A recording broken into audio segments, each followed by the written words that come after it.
dening Rosida.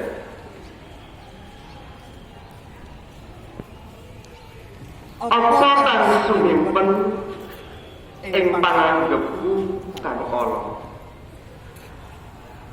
Nalika sliramu tansah serak lan nyelaki janji.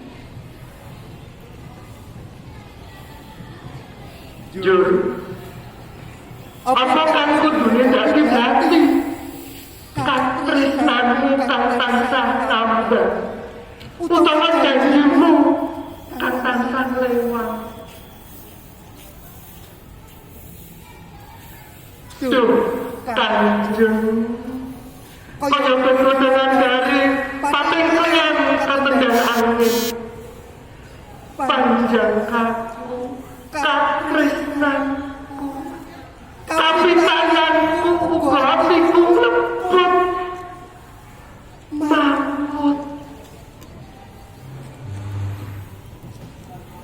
Banjur apa kang kuduri lengkuh yen sliramu rinoso aduh